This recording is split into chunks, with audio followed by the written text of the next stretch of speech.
मैंने पास्टर निखिल को 40 मिनट दिया हूँ और वो 40 मिनट के अंदर ना केवल चर्च के लिए साथ ही साथ बाइबल कॉलेज को सिखा देंगे। पास्टर निखिल गुप्ता।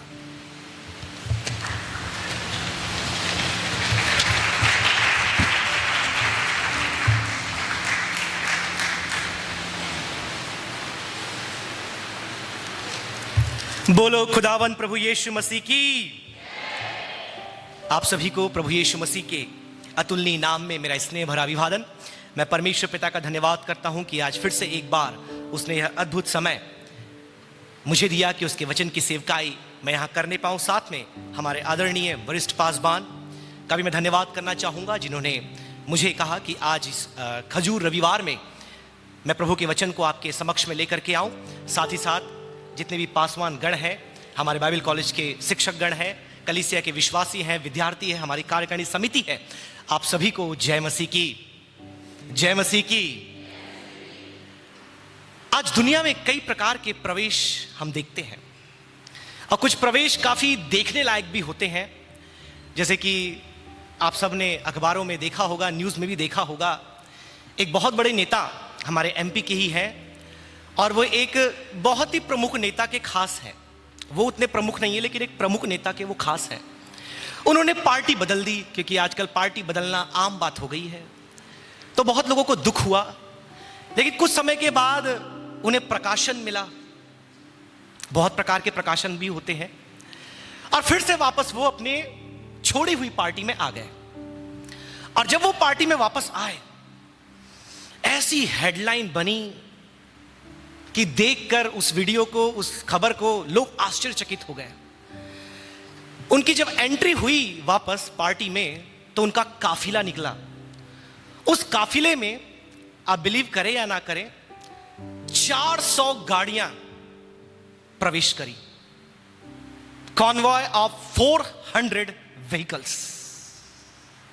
और लोग देखने के लिए दूर दूर से उस प्रवेश को देखने के लिए आए। इसे कहते हैं घर वापसी।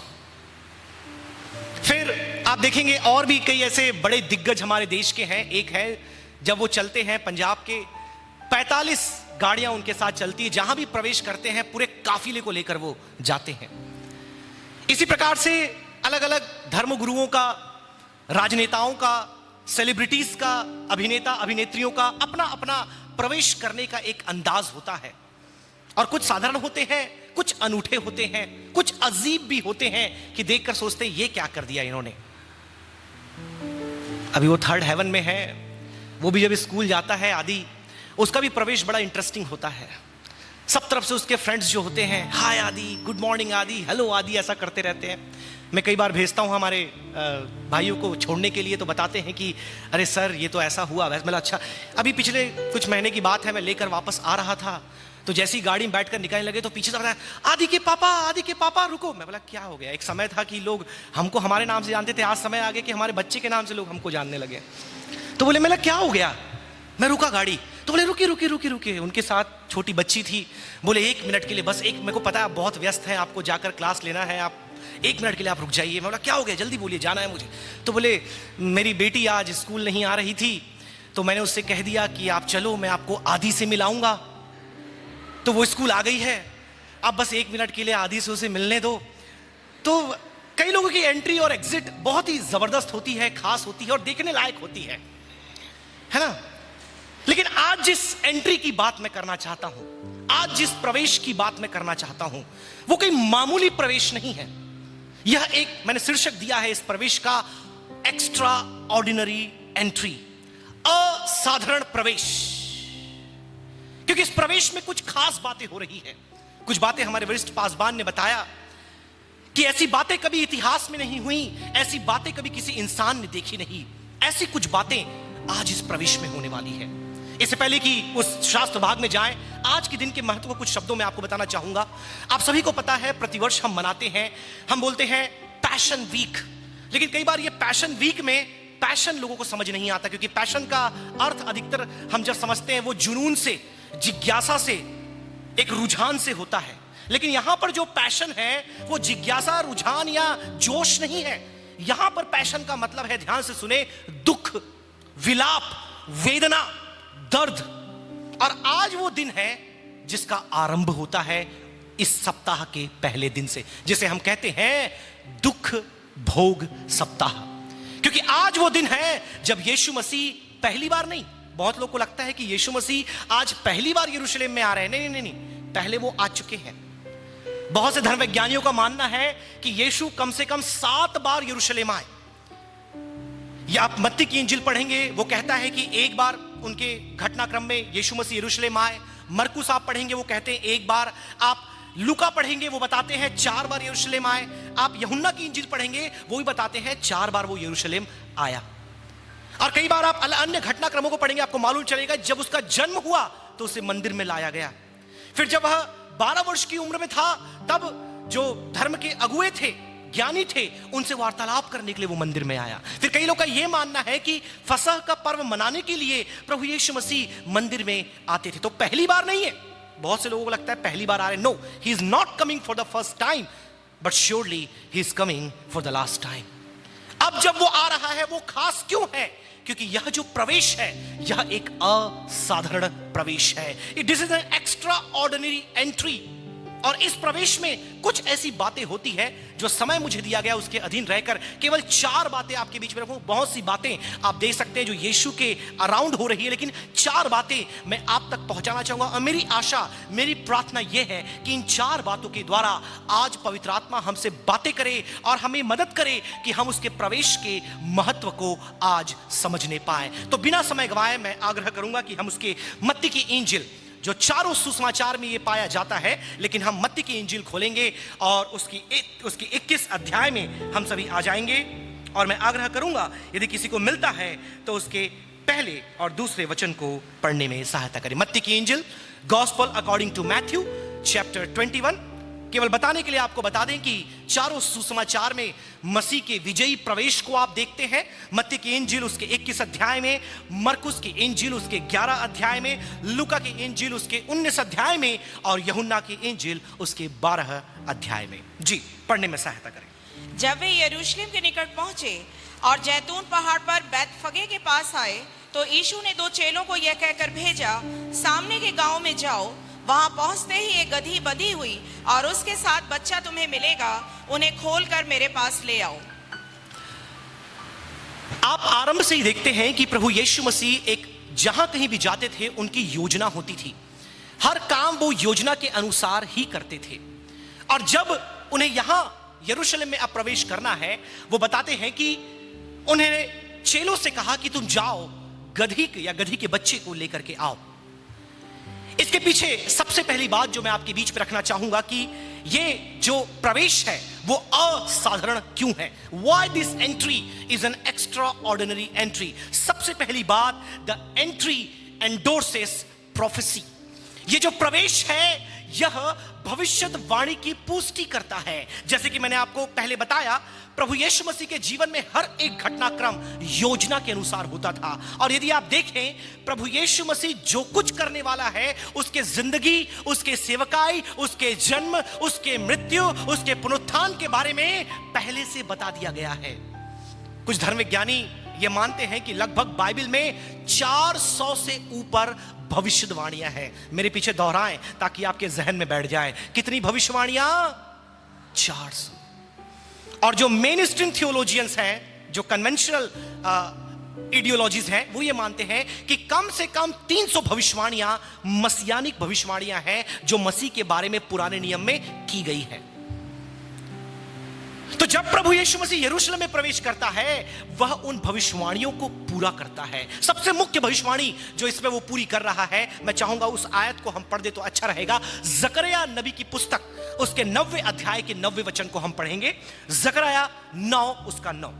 हे सिय्योन, बहुत ही मगन हो, हे यरूशलेम जय जयकार कर, क्योंकि तेरा राजा तेरे पास आएगा।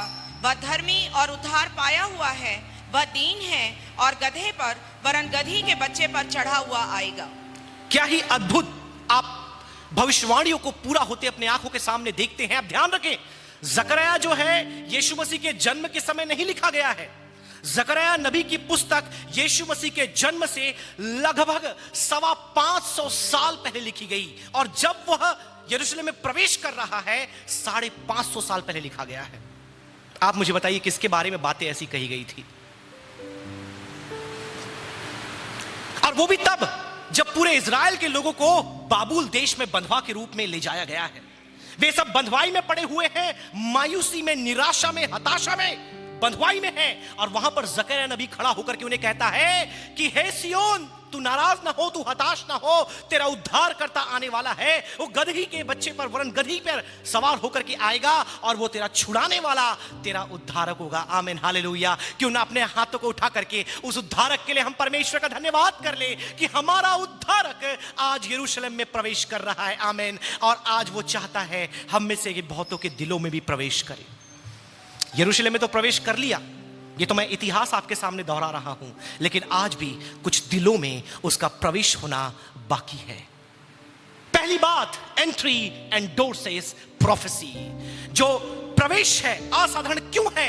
क्योंकि यह भविष्यवाणी को पूरा करता है। और जो वचन हमारे वरिष्ठ पासवान ने पढ़ा 118, उसकी भी वचन को आप देखते हैं कि धन्य है वह जो प्रभु के नाम से आता है, क्योंकि प्रभु यीशु मसीह यहोवा परमेश्वर के नाम से वहां पर प्रवेश किया। अब आप देखिए, चारों सुसमाचारक बहुत ही यूनिक है, अनूठे हैं अपने आप में। यदि आप मत्ती की इंजील पढ़ें, जो pericope Matthew, Mark, John and Luke में है, they all have different approaches, और होना भी चाहिए, क्योंकि जब आप अलग अलग अप्रोच को देखते हैं, अलग अलग तरीके से आप मसीह के प्रवेश के महत्व को समझते हैं। For example, if you see gospel according to Matthew, और उस परिच्छेद में आप देखिएगा, मालूम चलेगा अधिकतर जो बातें उसमें लिखी गई है वह मंदिर को शुद्ध करने के बारे में लिखा गया है। मसीह यीशु प्रवेश किया, और वो रोमी साम्राज्य का सफाया नहीं किया, उसने मंदिर का सफाया किया। अधिकतर बातें मत्ती मंदिर के सफाई के विषय में बताता है, लेकिन यदि आप मरकुस के पास जाएं तो मंदिर की सफाई की बात नहीं करता, वो बात करता है गधी के बच्चे और गधे के बारे में बातें करता है। आधा से ज्यादा उसका जो नैरेटिव है वो गधे में चला जाता है। लेकिन फिर आप लूका के पास आएंगे, वो इन दोनों को छोड़ करके वो बताता है सदूकियों और फरीसियों के बारे में, कि जब यीशु प्रवेश किया तो इनके बीच में क्या गुफ्तगू चल रही थी। क्योंकि खुसुर फुसुर तो हर जगह करने वाले लोग रहते हैं, आप कुछ अच्छा करो या कुछ बुरा करो, उस पर टीका टिप्पणी करने वाला, जैसे हमारे पासवान कहते हैं कि कुछ भी करके अच्छा से दे दो, केले में नमक कम है बोलने वाले कम नहीं पड़ते। तो वहां पर भी केले में नमक कम है बोलने वाले थे, जिनके बारे में लूका हमें बताता है। लेकिन जब आप यूहन्ना के पास आते हैं, he is so unique, he talks about Lazarus. वो लाजर के पुनरुत्थान के बारे में बताता है। इसलिए एक संदेश बहुत पहले मैंने सुना था जो बताते हैं कि लाजर का पुनरुत्थान मसीह के पुनरुत्थान का एक परिचय है। The raising of the Lazarus from the dead is a prelude to the resurrection of Jesus Christ. क्या ही खूबसूरत ये चारों सुसमाचार हमें चारों बातों के बारे में बताते हैं। लेकिन जो बात मैं आपके बीच में रखना चाहता हूं वो ये है कि जो भविष्यवाणियां बाइबल में हुई है वो मसीह पूरा करता गया और पूरा करेगा। 300 में से बहुत सी भविष्यवाणियां पूरी हो गई है, और जो बची है वो अपनी आंखों से हम पूरा होते हुए देखने पाएंगे। आमीन, हालेलुया। So why this entry is an extraordinary entry? Because it endorses the prophecies given for Messiah. दूसरी बात, हम आगे बढ़ेंगे, मैं चाहूंगा उसकी आगे की आयत को पढ़ने में सहायता करें। मत्ती की इंजिल 21 अध्याय और उसके 3 और 4 वचन को पढ़ें। यदि कोई तुमसे कोई कुछ पूछे तो कहना कि प्रभु को इनका प्रयोजन है, तब वह तुरंत उन्हें भेज देगा। यह इसलिए हुआ कि जो वचन भविष्यवक्ता के द्वारा कहा गया था वह पूरा हो। 7वें वचन को पढ़ दे। और गधी और बच्चे को लाकर उन पर अपने कपड़े डाले और वह उन पर बैठ गया। यहां पर आप बहुत से प्रतीकों को देखते हैं जो इस्तेमाल किया गया है, symbols. A lot of symbols you would see that is being used in this passage. वो symbols क्या है, वो प्रतीक क्या है? यहां पर या come to the second point, दूसरे पॉइंट में आप आएंगे तो आपको मालूम चलेगा जो प्रतीक वहां इस्तेमाल किए गए, बहुत से प्रतीक है। आप वहां पर देखते हैं लोगों ने अपना अंगरखा, अपने कपड़े, कुछ बाइबल में मेंटल्स आया होगा, उसे वहां पर बिछा देते हैं। ये क्या चीज है?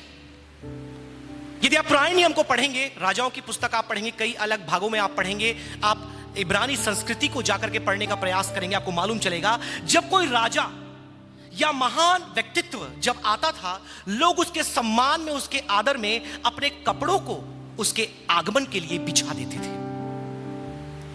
और ना केवल इतना, आप खजूर की डालियां, बहुत से कलीसियाओं में, हमारे यहां ऐसा नहीं होता, बहुत सी कलीसियाओं मेनलाइन चर्चेस में आप जाएंगे, खजूर रविवार के दिन डालियों से बना हुआ क्रूस लेकर के आते हैं, नहीं तो कई लोग पूरी डाली लेकर के आते हैं। कई चर्चेस में सामने डेकोरेट कर दिया जाता है, और कई लोग तो माला और पता नहीं उसके बने हुए कपड़े भी डाल करके आ जाते हैं, बाइबल में दबा करके खजूर की डालियां लेकर के आते हैं। Now the palm branches have their own significance as to how it is used in the ancient time. प्राचीन समय में इन डालियों का इस्तेमाल फिर से राजाओं के लिए, महत्वपूर्ण अधिकारियों के लिए और विशेष और खास लोगों के स्वागत में किया जाता था, क्योंकि खजूर की डालियां विजय का प्रतीक है। हमारे पासवान ने कहा कि यह प्रवेश एक विजय प्रवेश है, और उसके अनुकरण करने वाले भी मसीह में विजयी हैं। तो दूसरी बात मैं आपके बीच में जो रखना चाहूंगा वो ये है कि यह जो प्रवेश है, यह मसीह के राजकीय पद की स्थापना करता है। This entry establishes the kingship of Messiah. यह प्रमाणित करते हैं, स्थापित करते हैं कि प्रभु यीशु मसीह कोई नॉर्मल या सामान्य व्यक्ति नहीं था, वह स्वयं एक राजा था, और यह भविष्यवाणियों का भाग था जो उसके आगमन से पूरा होता है। और भी ये नहीं, आप देखेंगे गधे का इस्तेमाल, गधे का भी इस्तेमाल आप देखेंगे पुराने नियम में। जब राजा युद्ध करने आता था तो वह घोड़ों के द्वारा आता था। इन एक एक प्रतीकों का बहुत ही डिटेल्ड स्टडी जो हमारे सीनियर बिलीवर्स हैं वो सब सुन चुके हैं, हमारे पासवान ने इनके बारे में किया है, इसलिए उसमें ज़्यादा समय मैं व्यतीत नहीं कर रहा। जो गधा था उसे कोई राजा इस्तेमाल नहीं करता था। राजा को यदि आना है, युद्ध के लिए वो आ रहा है, जीतने के लिए आ रहा है, लड़ने के लिए आ रहा है, वो घोड़ा लेकर के आता था, क्योंकि घोड़ा जो है वो युद्ध का प्रतीक था। लेकिन यहां पर यीशु के द्वारा गधे का इस्तेमाल किया जाना इस बात का प्रमाण है कि वो राजा है, लेकिन वो शांति का राजा है। आमीन, हालेलुया, प्रेज द लॉर्ड। वो ऐसा परमेश्वर है, ऐसा राजा है जो शांति और अमन इज़राइल में देने के लिए आ रहा है, इसलिए वो गधे का इस्तेमाल करता है। और दूसरी बात, अपने आप में वो दीन है, वो नम्र है, वो कृपालु है, वो दयालु है। वो किसी का गला काटने के लिए नहीं आ रहा, लेकिन वो लोगों को जीवन देने आ रहा है, एक ऐसा जीवन जो अनंत काल का जीवन है। आमीन, हालेलुया। फिर आप आगे पढ़ेंगे, वहां पर आपको होसाना, यदि आपने गौर किया, रेवरेंड डेविड जितने भी गाने यहां पर गाए उन सब में एक फ्रेज जो कॉमन था वो था होसाना, और जो विशेष गीत भी गाया गया होसन्ना, ये आम तौर पर आपको दिखाई देता है। अब ये भी किस चीज का प्रतीक है, इसका मतलब क्या होता है? यदि आप उसका गौर देखें तो वहां पर भी आप देख सकते हैं विजय के लिए, उद्धारक के लिए, छुड़ाने वाले के लिए इस शब्द का उपयोग किया जाता था। तो ये सारे प्रतीक, this all symbols establishes kingship of Jesus Christ. ये सारे प्रतीक प्रभु यीशु मसीह के राजा होने का प्रमाण देते हैं। इसलिए ये जो प्रवेश है असाधारण है। मैंने मंत्री जी के बारे में आपको बताया, जब वो प्रवेश किए 400 वाहन उनके काफिले में आ जाए। अभी इलेक्शन आने वाला है, पता नहीं वो कहां होंगे, मालूम नहीं कहां जाएंगे। ये जो विजयी प्रवेश हुआ वो खत्म हो जाएगा, समाप्त हो जाएगा, कोई नहीं पूछेगा। फिर जो दूसरे पावर में आएंगे सब लोग उन्हें पूछेंगे, फिर वो भी 4-5 साल के रहेंगे, फिर कोई और आ जाएगा। लेकिन यहां पर जिस राजा की बात हो रही है, आमीन, हालेलुया, उसका जो साम्राज्य है, उसकी जो सत्ता है, वो 5 साल, 15 साल या 25 साल की नहीं है, वो अनादि काल के लिए है। आमीन, हालेलुया। और यदि वो आपके दिल में आज प्रभुता कर रहा है, अपने हाथों को उठाकर उस राजा का हम धन्यवाद कर ले। आमीन, हालेलुया। हम उस राजा की प्रशंसा कर ले और कहें कि हाँ, उस राजा को मैंने अपने दिल में कई सालों से जगह दिया है, और आज से लेकर आगे मैं उसे और अधिक स्थान देने वाला हूं। लेकिन कई दिलों में आज भी उसने राजा का स्थान नहीं पाया है। प्रवेश तो कर लिया है, मैंने कहा एंट्री देना है, लेकिन एंट्री कई लोगों ने दे दिया है, लेकिन राजा की कुर्सी उसको नहीं दी है। क्योंकि जब आप आएंगे तो हर किसी के लिए कुर्सी होता है। हमारे पासबानों के लिए चेयर है, टीचर्स के लिए चेयर है, कुछ लोगों ने अपनी कुर्सी रिजर्व भी कर ली है। क्रिसमस के समय मैंने कुर्सी के बारे में प्रचार किया था कि सारा बोलबाला जो है वो कुर्सी का है ना, रिजर्व कर लिए हैं कई लोग कुर्सी। उसी प्रकार से यीशु मसीह की भी आपके जीवन में कुर्सी है, और वो कुर्सी है आपके दिल में। आमेन, हालेलुया। दिल में आजकल कई और लोगों को हम बैठा लेते हैं, स्थान दे देते हैं, लेकिन दिल में जो कुर्सी है वो केवल एक ही व्यक्तित्व के लिए है, परमेश्वर के लिए है, वो है खुदावंत प्रभु यीशु मसीह। आमेन, हालेलुया। चर्च में आप कहीं भी बैठते होंगे, इससे कोई महत्व नहीं पड़ता, लेकिन अपने दिल में आप यीशु को कहां बैठाते हैं? क्या उसको मुख्य स्थान आप देते हैं? एक बहुत ही फेमस अपोलोजिस्ट ने ऐसा कहा, धर्ममंडल शास्त्री C.S. Lewis, Jesus is either lord of your life और लायर और लुनाटिक। वो आपके जिंदगी में या तो आपका प्रभु है, आपका राजा है, या तो वो पागल है और वो झूठा है। आपने क्या बनाया अपने जीवन में उसको? आज आपके सामने प्रश्न है। आपने प्रवेश दे दिया, मैं इनकार नहीं कर रहा, but have you given the position of king to that Lord Jesus Christ?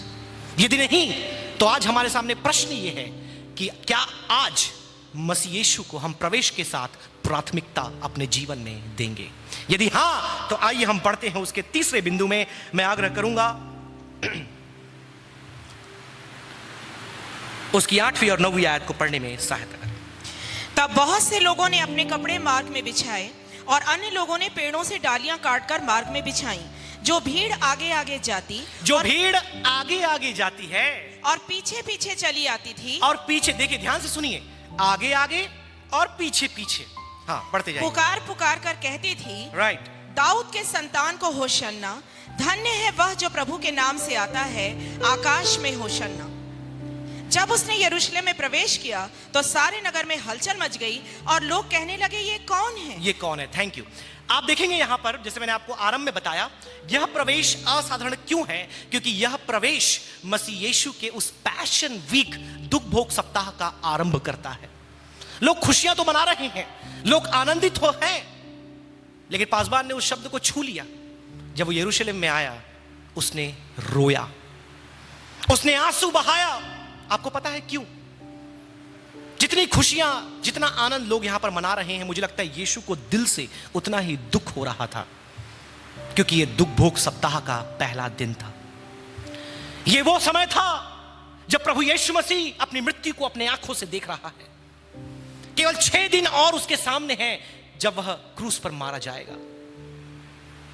वो दिन उसके सामने है, वो दुख उसके सामने है, वो वेदना उसके सामने है। और ये जो भीड़ आज नारे लगा रही है, उस दिन एक और नारा लगाएगी। आगे की बिंदु में हम देखें कौन सा नारा वो लगाने वाले हैं। This entry embarks Passion Week of Messiah. तीसरा और मुख्य बिंदु, क्यों यह प्रवेश असाधारण है? क्योंकि इस प्रवेश के द्वारा प्रभु यीशु मसीह के दुख भोग सप्ताह का आरंभ होता है। मेरे प्रियो, हमारे जीवन में जब हम मसीह के अस्तित्व को देखते और समझते हैं, हमें मालूम चलता है कि कई बार हम भी दुख से और क्लेश से होकर के जाते हैं, लेकिन हम जाना नहीं चाहते।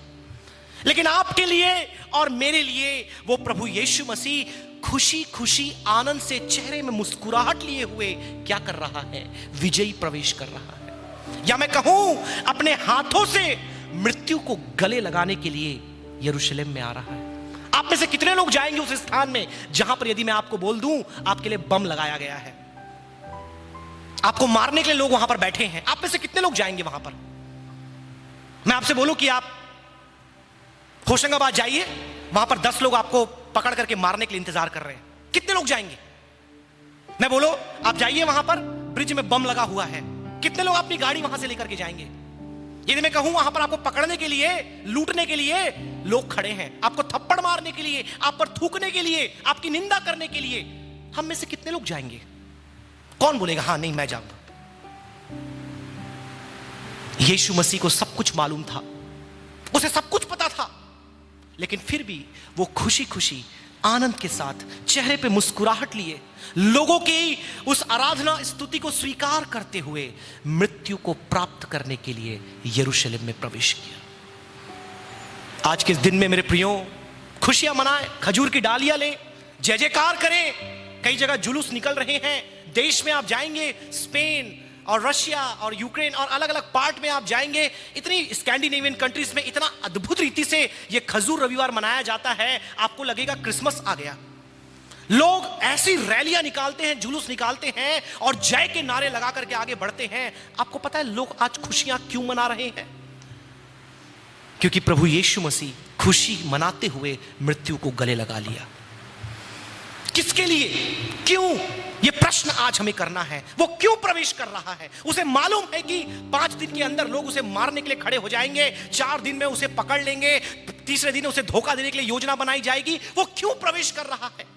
आइए, आप साप्ताहिक सभाओं में आइए। पासवान ने सूचना दी आपको, बुधवार, गुरुवार, शुक्रवार, शनिवार आप आइए और सुनिए कि क्या क्या यीशु के साथ हुआ। लेकिन सब कुछ जानते हुए, वो अंतर्यामी, सर्वज्ञानी, सब कुछ जानता था, लेकिन फिर भी with gladness, with joy, with singing, with praises of people, he enters and embarks the Passion Week to embrace the death of the cross. केवल आपके लिए और मेरे लिए, ताकि हम आज आनंद मना पाए, आज हम खुशियां मना पाए, आज हम उस खजूर की डाली को लेकर के यात्रा कर पाए। उसने अपने आप को मरने के लिए यरूशलेम में लाया। और आपको लगता होगा समय नहीं आयतों को पढ़ने का, उसको पहले से सूचना भी दे दी थी। और एक चेला उसे बोलता है, अरे मरने के लिए तू वहां क्यों जा रहा है? Why are you going to die? तो बोलते हैं, थोमा बोलता है, आओ चलो हम सब भी जाकर उसके साथ मर जाते हैं, क्योंकि छोड़ तो सकते नहीं यीशु को। अब जब हल में हाथ रख दिया है तो घबराना क्या, चलो। मेरे प्रियो, आज की सुबह, इससे पहले कि चौथे और अंतिम बिंदु में जाऊं, मैं आप सभी से आग्रह करना चाहूंगा, अपने जिंदगी में मसीह के दुख का आप अनुकरण करें, उसे याद करें। और जब हमारे जीवन में क्लेश आता है, थोड़ी सी तकलीफ आती है, हम विचलित हो जाते हैं, हम घबरा जाते हैं, थोड़ी बीमारी क्या आ जाती है, हम डरने लगते हैं। लेकिन आप सोचिए, उस प्रभु यीशु मसीह को चेलों को नहीं मालूम भी है, लेकिन ये चेले हमेशा भूल जाते थे। आगे बताऊंगा वो क्या क्या भूल गए। भीड़ को भी नहीं मालूम, क्योंकि ये भीड़ और चेले कुछ और दिमाग में सोच रहे हैं, लेकिन केवल यीशु को अच्छे से मालूम है और याद है that he is going to die, yet he chose to do so। केवल आपके लिए और मेरे लिए उसने हमसे ऐसा प्रेम किया कि क्रूस की मृत्यु को उसने गले लगा लिया। और आज भी आपसे वो प्रेम करता है। जो लोग मुझे देख रहे हैं, ध्यान से सुने कि क्योंकि उसने आपसे प्रेम किया, उसने अपने आप को मरने के लिए यरूशलेम में लाया। उसने अपने आप को पकड़वाने के लिए यरूशलेम में आया। उसने अपने आप को इंसल्ट करने के लिए, बेइज्जती, अपमान, निंदा सहन करने के लिए, ताकि हम मर भी जाए, हम मृतकों में से जय उठेंगे, जी उठेंगे, क्योंकि यीशु ने मृत्यु पर जय पाई है। आमीन, हालेलुया। वो मर तो गया, लेकिन वो जी उठा। किसी ने कहा, हार कर जीतने वाले को बाजीगर बोलते हैं, यह फिल्मी डायलॉग। मैंने बोला, फिल्मी डायलॉग किसने बोला? आप में से कुछ लोगों ने सुना होगा, भाई साहब ने इसके बारे में बताया था, कौन है कौन है। ये गीत जब आन्या गा रही थी तो अपनी सिस्टर को भी मैंने फॉरवर्ड किया। अभी 2 हफ्ते पहले उन्होंने गाना सुना शेल्डन मंगेरा का, कौन है राजाओं का राजा। तो मेरे को फॉरवर्ड करके बोलती है, अरे देखो आन्या ये गाना 2 महीने पहले गा रही थी और बिल्कुल वैसा ही गाना निकल गया, मार्केट में आ गया, देखो। मैंने बोला, अरे, मैं बोला ठीक है, जब जागे तब सवेरा। आन्या पहले नहीं गाई, पहले ये गाना है। आन्या ने गाना सुना और आन्या उसको गाई। तो मैंने कहा, वो जो डायलॉग है, वो जो मूवी है, वो सारी चीजें बाद में आई। उन सबसे पहले क्रूस की मृत्यु को प्राप्त करने के बाद मृत्यु में से जय होने वाला मेरा यीशु है। हालेलुया। अपने हाथों को उठा करके उस मृत्यु पर जयवंत मसीहा का हम धन्यवाद तो कर लें, जो हार करके भी विजयी हुआ। आमीन, हालेलुया। और हम जो लोग उसके पीछे चलते हैं, हम भी कौन है? विजयी है। आमीन, हालेलुया। आप मर भी जाएं, आप जय प्राप्त करेंगे। आप बीमार भी हो जाएं, आप विजयी हो जाएंगे। आप हार भी जाएं, लेकिन आपकी जिंदगी में मसीह आपको जय हो देगा। क्योंकि सबसे बड़ा शत्रु कौन है? सबसे बड़ा शत्रु मसीह विरोधी। सबसे बड़ा शत्रु कौन है? कोई राजनेता? सबसे बड़ा शत्रु कौन है? जो कलीसियाएं आज तोड़ रहे हैं। सबसे बड़ा शत्रु है मृत्यु, और उस मृत्यु को यीशु ने कलवरी के क्रूस पर कुचल दिया। आमीन, हालेलुया। और यदि आप विश्वास करते हैं, बोले खुदावंद प्रभु यीशु मसीह की। और ये बात हमें चौथे और अंतिम बिंदु में लेकर जाती है। Let's go into the point number 4 कि ये प्रवेश असाधारण क्यों है? Why this entry is an extra ordinary entry? Because this entry exposes crowd. क्योंकि ये प्रवेश जो है भीड़ का खुलासा करते हैं। अभी हमने पढ़ा आगे पीछे आजू बाजू ऊपर नीचे सब तरफ लोग थे, ठीक है ना। ऊपर भी लोग थे। आपको लग रहा है कैसे बोल रहे भाई साहब ऊपर है, जक्कई कहां था? यीशु जब चलता था सब तरफ लोग रहते थे और नीचे तो पहले भी लोग थे, फिर मरने के बाद वो नीचे गया ना उन लोगों को वचन सुनाने के लिए। कहां कहां लोग थे यीशु जब चलता था? आगे पीछे आजू बाजू ऊपर और नीचे। फोर्थ एंड फाइनल पॉइंट, भीड़ का खुलासा ये प्रवेश करता है। अब आप सोचेंगे कैसे? अब आप देखिए यीशु के साथ जो लोग चल रहे थे उसमें मिली जुली सरकार थी, मतलब काफी मिक्स क्राउड था। सबसे पहले आप देखते हैं यीशु के चेले जो उसके साथ हमेशा रहते थे। जहां यीशु गए वो उसके साथ जाते थे, तो उसके आजू बाजू वाले जो है कौन है? उसके चेले। अब उनके साथ जो जमायत थी, जो भीड़ थी, जो आगे पीछे चल रही थी, उसमें बहुत प्रकार के लोग थे, लेकिन आज मैं 2 प्रकार के लोगों को हाईलाइट करना चाहता हूं। पहली वो भीड़ थी जो यीशु का स्वागत कर रही थी, जय जयकार के नारे लगा रही थी और होसाना होसाना करके उसका स्वागत कर रही थी। और उस भीड़ में एक दूसरा दल भी था जिनके बारे में यूहन्ना थोड़ा सा बात करता है और जिनके बारे में लूका थोड़ा सा हमें बताता है। वो कौन थे? फरीसी लोग थे, फरीसी। और इन सब का अपना अपना एजेंडा है कि हमें क्यों यीशु के साथ चलना है। ध्यान से सुनिए, ये चौथा सबसे महत्वपूर्ण और हम सब के लिए प्रायोगिक पाठ से भरा हुआ लेसन है, इसलिए मैंने इसको लास्ट में रखा। अब सुनिए, ये जो भीड़ है इतना जोर शोर से यीशु का स्वागत क्यों कर रही है? कोई बताएगा मुझे? क्योंकि ने यीशु को अपना उद्धारकर्ता मान लिया था, यीशु को अपना उद्धारक स्वीकार कर लिया था। क्यों वो यीशु का स्वागत कर रहे हैं? क्योंकि हर किसी के स्वागत के पीछे कारण होता है।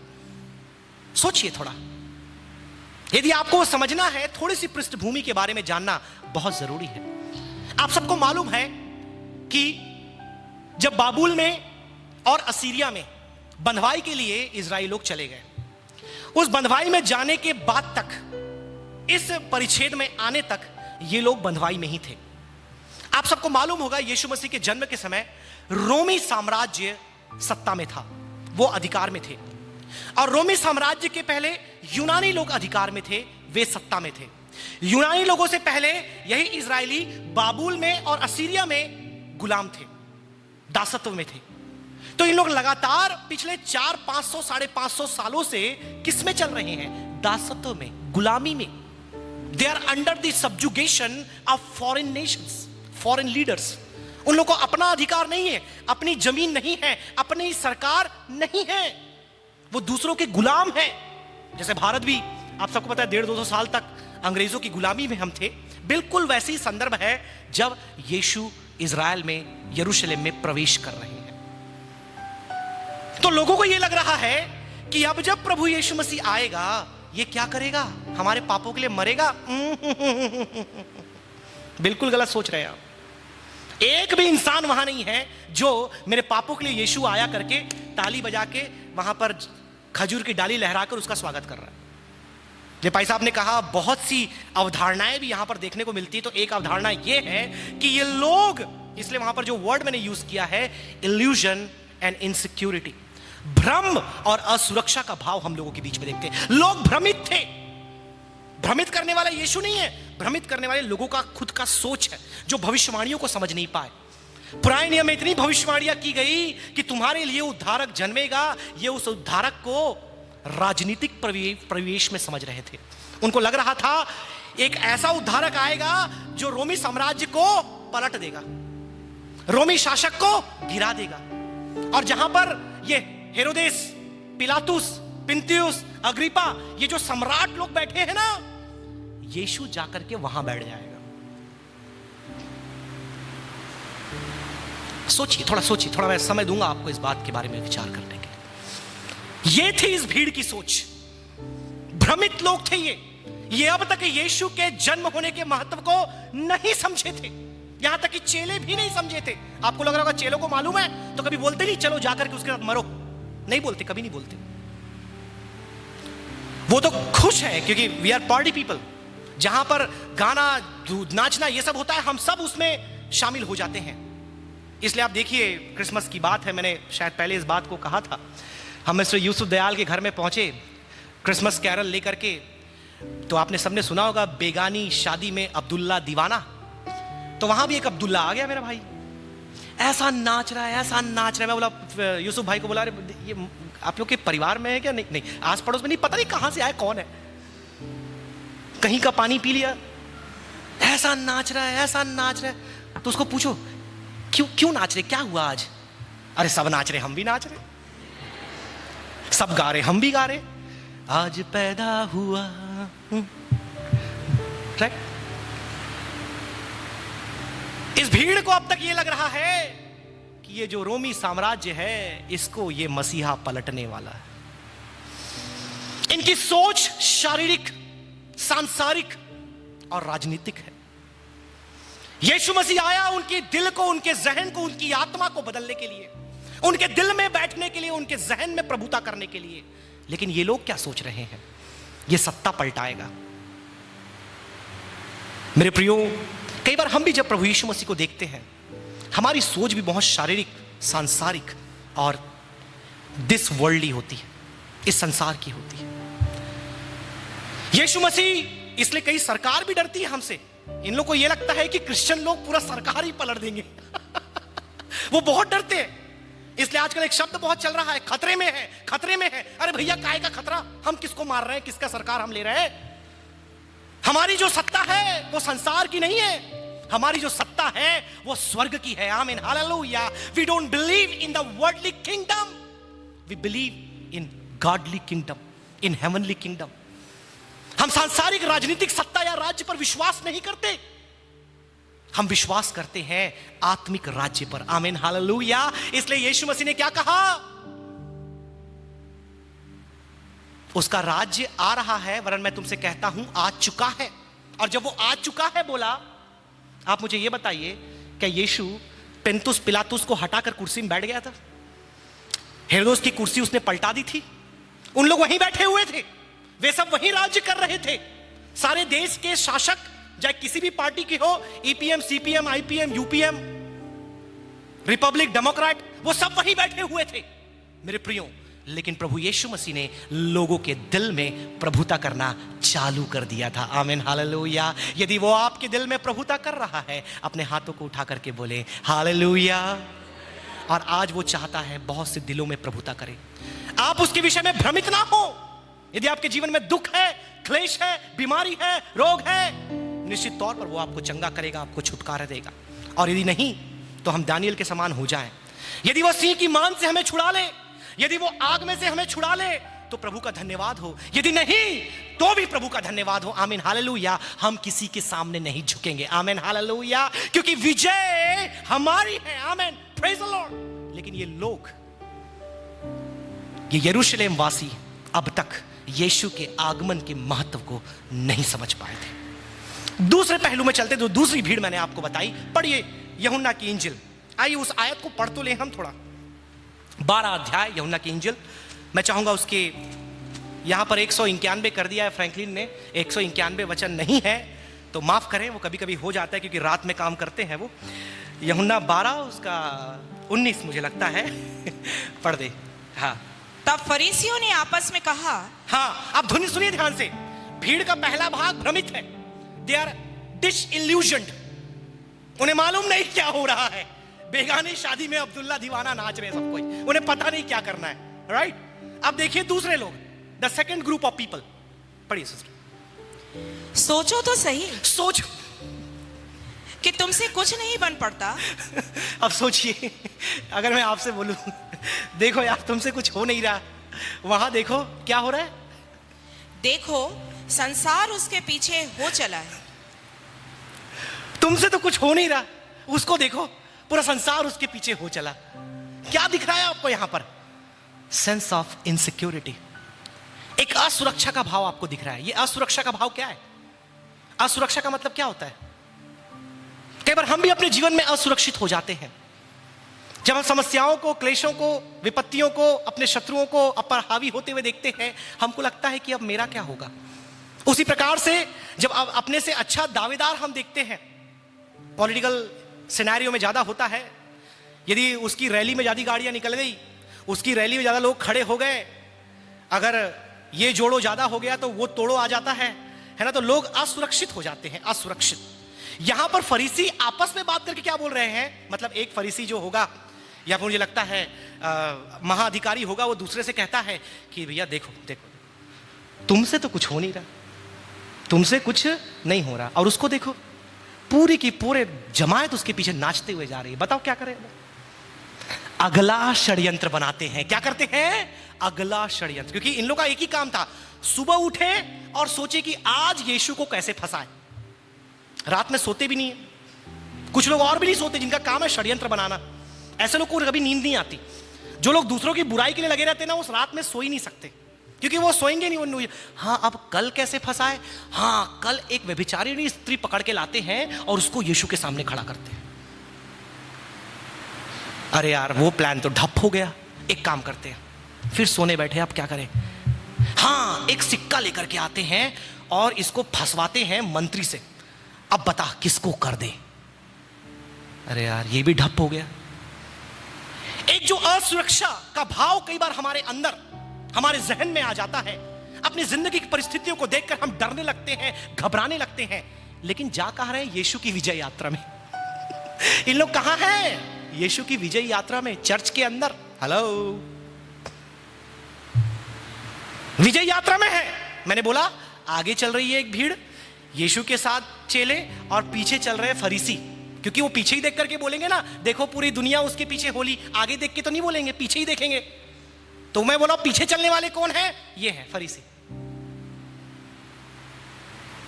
गाना भी गाया हमने, तो गाने के साथ ना जोड़े, आगे आगे चलूंगा, राइट? आज वैसे नहीं है, लेकिन यीशु की भीड़ में वो लोग थे, and this were the people who were insecure.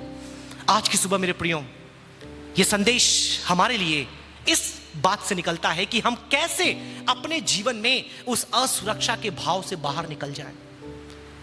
परमेश्वर के पास आपके लिए एक उत्तम योजना है। आप अपने जिंदगी की समस्याओं को, मुश्किलों को, दूसरों के प्रभाव को देखकर भयभीत या डरे ना। आपको जो करना है, परमेश्वर आपको करने में आपकी सहायता करेगा। आपको जहां पहुंचना है, आपको पहुंचने से कोई नहीं रोक सकता। आपकी जिंदगी में आपको जो मुकाम हासिल करना है, जो सफलता आपको मिलनी है, आप परमेश्वर का भय माने, उसके पीछे चले, आपको कोई हरा नहीं सकता। अपने अंदर कभी भी वैमनस्य आने ना दे, अपने अंदर कभी जलन की भावना आने ना दे, अपने अंदर कभी असुरक्षा का भाव आप आने ना दे, क्योंकि परमेश्वर के पास आपके लिए योजना है। दुनिया की कोई ताकत उस योजना को तोड़ नहीं सकती। आमीन, हालेलुया। परमेश्वर आपको इस्तेमाल करना चाहता है और वो आपको इस्तेमाल करके रहेगा। लेकिन क्या आपने उसके आगमन के महत्व को समझा है, या आप उसे नासमझ की तरह देख रहे हैं, या आप उसे अपने पराजय के रूप में देख रहे हैं, या आप भ्रमित होकर के सांसारिक शारीरिक रीति से उसे समझ रहे हैं। भीड़ में लोग तो थे, जय के गीत तो गा रहे थे। इसलिए मुझे याद आता है 2017 में हमारे वरिष्ठ पासवान ने एक संदेश दिया था, बहुत ही जबरदस्त संदेश था, फ्रॉम होसाना टू हैंग हिम। उसके ऊपर आर्टिकल भी लिखा था मैंने, फ्रॉम होसाना टू हैंग हिम। मतलब होसन्ना के गीत गाने वाली भीड़ 6 दिन 5 दिन के बाद गाएगी, क्रूस पर चढ़ाओ, क्रूस पर चढ़ाओ। और उन्होंने एक बिंदु ये भी कहा था कि आज जो लोग ताली बजाकर आपके लिए जय जयकार कर रहे हैं ना, चिंता मत करो, कल ही आपको फंसाकर बोलेंगे इसको पत्थरवाह करो, इसको बाहर निकालो। इससे लोग जब आपकी तारीफ करते हैं ना, चने के झाड़ में ना चढ़ जाए, क्योंकि पेड़ काटने के लिए आरी भी उन्हीं के पास होती है। ये भीड़ जिसने कहा होसाना होसाना, 5 दिन के बाद बोलेगी क्रूस पर चढ़ाओ, क्रूस पर चढ़ाओ, इसको मारो। वहां एक आदमी भी नहीं होगा जो यीशु के लिए खड़ा होगा। ये जो चेले आजू बाजू चल रहे हैं ना, ऊपर नीचे, इन लोग भी छोड़ के भाग जाएंगे। कहां भागेंगे? मछली पकड़ने। अब यीशु तो मरा, अब कल रोटी खानी है ना, चलो मछली पकड़ने। They all left, everybody left Jesus Christ. आपको पता है क्यों? क्योंकि उसके विजयी प्रवेश को उन्होंने नहीं समझा। गाना गा रहे थे, डालियां बिछा रहे थे, कपड़े डाल रहे थे, लेकिन अब तक मसीह के विजयी प्रवेश के महत्व को नहीं समझे थे। इसलिए कई बार हमारी आराधना, हमारा चिल्लाना, हमारा कई बातों को बोलना व्यर्थ और निरर्थक होता है, क्योंकि हम यीशु मसीह के हमारे जीवन में आने के महत्व को नहीं समझ पाते। सो मेरे प्रियो, as I conclude, I would like to remind you that why this entry is an extraordinary entry. Because this entry endorses prophecy. यह जो प्रवेश है भविष्यवाणियों की पुष्टि करता है. Because this entry establishes kingship. ये जो प्रवेश है मसीह के राजा होने के उस तथ्य को प्रमाणित करता है. This entry embarks the passion week. दुख भोग सप्ताह का आरंभ इस दिन से या इस प्रवेश से होता है. अंतिम और सबसे महत्वपूर्ण बात जो हमारे लिए प्रायोगिक है, this entry exposes the crowd. यह प्रवेश लोगों के दिलों का खुलासा करती है. और आज पवित्र आत्मा आपके दिलों का खुलासा कर रहा है. क्या आप उसके सामने अपने आप को समर्पित करते हैं? यहां पर अपने शब्दों को मैं विराम देना चाहूंगा. Once again thank you all for being a wonderful piece of audience. प्रभु आप सबों को बहुत ऐसे आशीष देने पाए.